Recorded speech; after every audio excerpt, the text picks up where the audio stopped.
எல்லோருக்கும் வணக்கம் நண்பர்களே. இன்னைக்கு நம்ம ஒரு முக்கியமான விஷயத்தை பற்றி பேச போகிறோம். அது என்னன்னா, எம்ஆர்பி ப்ரைஸை விட பாலின் விலை அதிகமாக விற்கப்படுது ரீட்டைல் ஷாப்ஸில். அதை கேட்டதுக்கு நாங்கள் அப்படி தான் விற்போன்னு பெரும்பாலான ரீட்டைல் ஷாப் சொல்கிறாங்க. நான் கர்நாடகாவில் பெங்களூரில் வசிச்சுக்கின்னு வரேன். இந்த மாதிரியான பிரச்சனை நான் ஏற்கனவே ஃபேஸ் பண்ணியிருக்கேன். அப்படி ஃபேஸ் பண்ண சொல்ல பார்த்தீங்கன்னா கம்ப்ளைண்ட்டும் பண்ணேன். இந்திய அரசாங்கத்துக்கு மிக்க நன்றி. அவங்க நடவடிக்கை எடுத்தாங்க. ரீட்டைல் ஷாப்ஸ் மேலே ஃபைன் போட்டாங்க, வாங்கிட்டு போயிட்டாங்க. அடுத்த சில நாட்களில் அந்த ரீட்டைல் ஷாப் ஓனர் எனக்கு மிரட்டல் கொடுத்தாரு.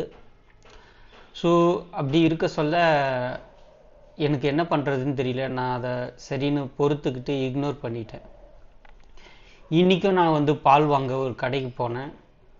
அவங்க 24 ரூபாய் இருக்கிற நந்தினி பாலுடைய விலையை 25 ரூபாய்க்கு விற்கிறாங்க.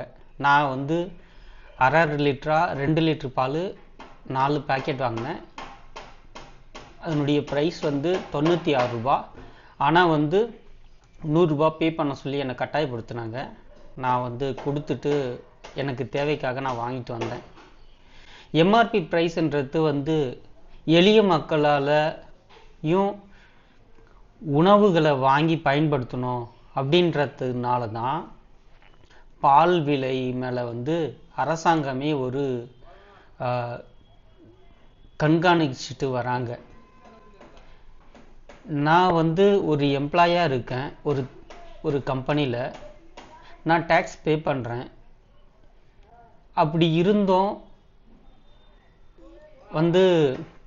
உணவுப் பொருட்களுக்கும் நான் டேக்ஸ் கொடுத்துட்டு தான் பொருட்களை வாங்குகிறேன். அதாவது நான் சம்பாதிக்கிற பணத்துக்கு டேக்ஸ் கட்டுறேன். அது இல்லாமல் என்னுடைய பொருள் நான் பால் வாங்கினேன் இல்லையா, அதுக்கும் டேக்ஸ் கட்டிட்டு தான் வாங்குகிறேன்.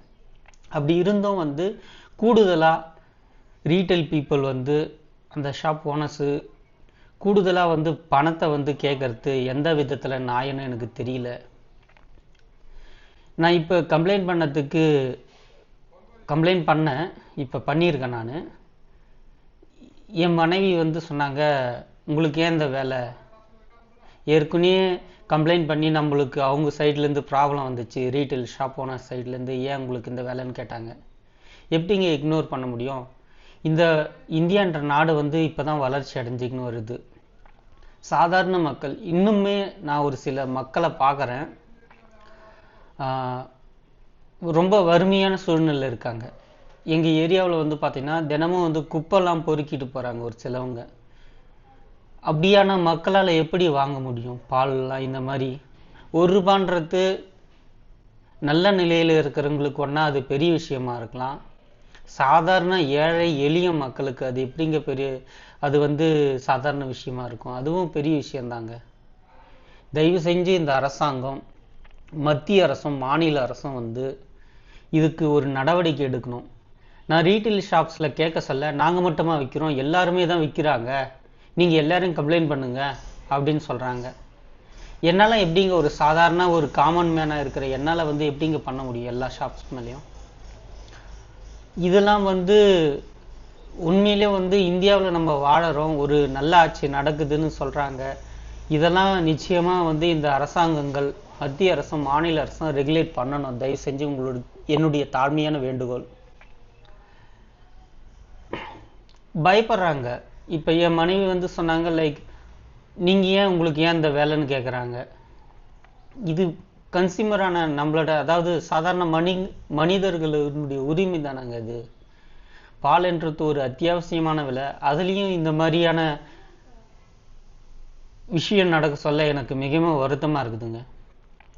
இதில் என்ன ஒரு ரொம்ப கஷ்டமான விஷயம்னா, நான் கொடுக்குற அந்த 1 ரூபாயானது நேரடியாக விவசாயிகளையும் பால் உற்பத்தி பண்ணுற விவசாயிகளை சென்றடைச்சுன்னா எனக்கு மிக்க நன்றிங்க. ஆனால் இது அவங்கள நோக்கி போகிறது இல்லையே, இடைத்தரகர்கள் கையில் தான் போகுது. ரீட்டைல் ஷாப்ஸில் இன்றைக்கி நான் கேட்டதுக்கு என்ன சொன்னாங்கன்னா, உங்களுக்கு வேணும்னா போய் நந்தினி மில்க் ஸ்டோர்லேயே வாங்கிக்கிங்க, இங்கேயே வரீங்க அப்படின்னு கேட்குறாங்கங்க. இது எந்த விதத்தில் நியாயம்னு எனக்கு தெரியல. தயவு செஞ்சு மத்திய அரசும் மாநில அரசும் இதுக்கு நீங்கள் ஒரு நடவடிக்கை எடுங்க. எல்லா எல்லா ரீட்டைல் ஷாப்ஸ்லேயும் இந்த மாதிரி தவறு நடக்க விடாத பண்ணுங்க. ரொம்ப நான் மனசு உடஞ்சி போயிட்டேங்க. என்ன சொல்கிறதுன்னு தெரியல. ரொம்ப கஷ்டமாக இருக்குது. நீங்கள் இந்த மாதிரியான இந்த காணொலியை பார்க்குற நண்பர்களே, நீங்கள் இந்த மாதிரியான ஒரு சுச்சுவேஷனை ஃபேஸ் பண்ணியிருந்தீங்கன்னா தயவு செஞ்சு பயப்படாதீங்க, இல்லைன்னா நீங்கள் ஒதுங்கிடாதீங்க. ஏன்னா நம்ம அரசாங்கம் 24 மணி நேரமும் தயாராக இருக்குது. உங்களுடைய கம்ப்ளைண்ட்ஸ் எடுத்துக்கின்னு ஆக்ஷன் எடுக்க தயாராக இருக்குது. அதுக்கு கன்சியூமர் ஹெல்ப்லைன் .gov.inல நீங்கள் கம்ப்ளைண்ட்டை ரைஸ் பண்ணிங்கன்னா நிச்சயமாக நம்ம அரசாங்கங்கள் தயாராக இருக்குது நடவடிக்கை எடுக்க. அதனால் நீங்கள் எந்த ஒரு கன்சியூமர் ஃபுட் ரிலேட்டடான விஷயம் வந்தாலும் நீங்கள் கண்டிப்பாக கம்ப்ளைண்ட் பண்ணுங்கள். இப்போ நம்ம எப்படி கம்ப்ளைண்ட் ரைஸ் பண்ணதுன்னு பார்க்கலாம். நீங்கள் ஏதாவது ஒரு கூகுள் அல்லது மைக்ரோசாஃப்ட் பிங் நான் யூஸ் பண்ணுறேன். ஸோ இதில் போயிட்டு கம்ப்ளைண்ட் ஃபுட் ப்ரைஸ் ரிலேட்டட்னு கொடுங்க. இதில் கொடுத்துட்டிங்கன்னா கன்சியூமர் affairs.nic.in வருது. ப்ரைஸ் மானிட்டரிங் செல்னு வருது. ஸோ இதை கிளிக் பண்ணிங்கன்னா உங்களுக்கு இந்த பேஜ் வருது. இந்த பேஜில் பார்த்தீங்கன்னா இந்த இடத்துல குறிப்பிட்டிருக்காங்க பாருங்க, டோல் ஃப்ரீ நம்பர் 1915 ஆர் 1800114000க்கு கால் பண்ணிங்கன்னா உங்களுக்கு கம்ப்ளைண்ட்டை அவங்க எடுத்துக்குவாங்க. எடுத்ததுக்கு அப்புறம் பார்த்தீங்கன்னா உங்களுக்கு ஒரு மெசேஜ் வரும். நீங்கள் கால் பண்ண நம்பருக்கு இந்த மாதிரி ஒரு மெசேஜ் வரும். இந்த மெசேஜில் இந்த நம்பர் இருக்குது பாருங்கள், இந்த நம்பர் ட்ராக்கிங் நம்பரு. ஸோ இதை பயன்படுத்தி இந்த வெப்சைட்டில் போனீங்கன்னா கன்சியூமர் helpline.gov.inல போனீங்கன்னா நீங்கள் உங்கள் கம்ப்ளைண்ட்டை நீங்கள் ட்ராக் பண்ணலாம். அதுக்கப்புறம் இந்த வெப்சைட்டில் உங்கள் கம்ப்ளைண்ட் ரெஜிஸ்டர் ஆன உடனே பார்த்தீங்கன்னா சப்போர்ட்டிங் டாக்குமெண்ட் உங்கள் கையில் இருந்தால் நீங்கள் அதில் அப்லோட் பண்ணலாம். நான்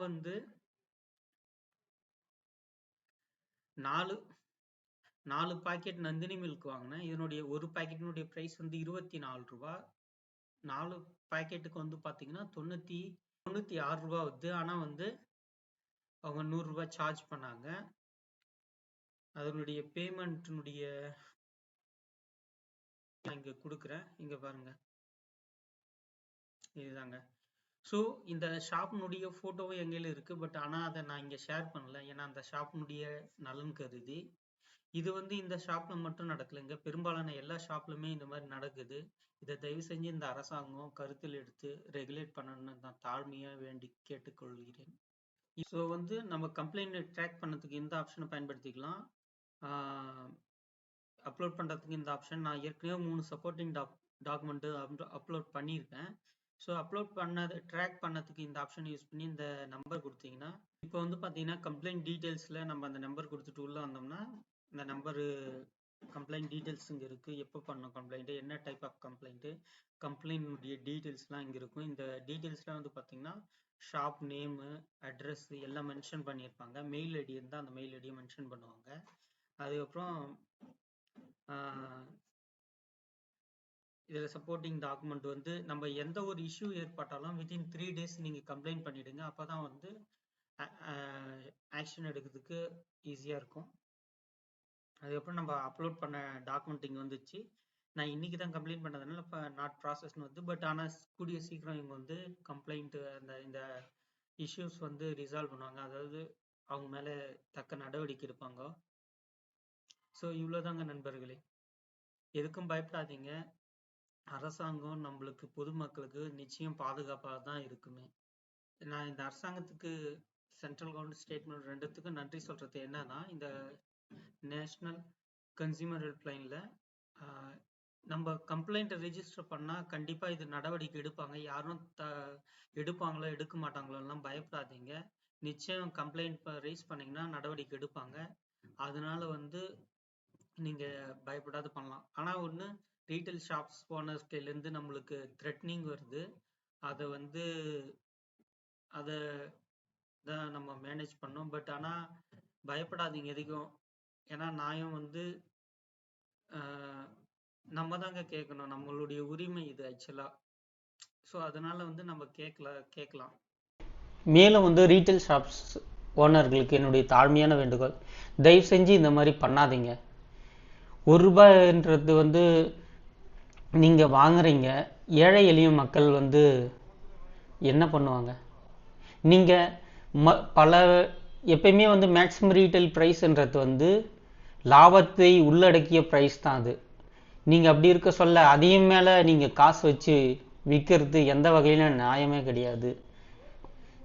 உங்களுக்கு மனசாட்சின்னு ஒன்று இருந்தால் தயவு செஞ்சு அந்த பணத்தை, அந்த அடிஷ்னலாக வாங்குகிற பணத்தை கேட்காதீங்க எளிய மக்கள் கையில். கொடுக்க முடிஞ்சுங்களால அது ஓகே, ஆனால் அதுவும் தவறு தான். ஆனால் எளிய மக்கள் என்ன பண்ணுவாங்க? பாலை வாங்குறத கூட ஸ்டாப் பண்ணிடுவாங்க. சில குழந்தைகள் பட்டினியால் கூட இருக்கும். நம்ம வளர்ச்சி அடைந்து வர நாட்டில் இந்த மாதிரியான தவறுகள் நடக்கிறத எப்போதும் சாமானிய மக்களால் தாங்க முடியாது. அதை நீங்கள் ஏற்றுக்காதீங்க மக்களே. அவ்வளோதான் ஃப்ரெண்ட்ஸ் இந்த காணொளி. இதை நான் உங்கள் கையில் பகிர்ந்துக்கணும்னு தோணுச்சு, அதனால் இந்த காணொளியை பகிர்ந்துக்கிறேன். நன்றி இந்த காணொளியை பார்த்ததுக்கு.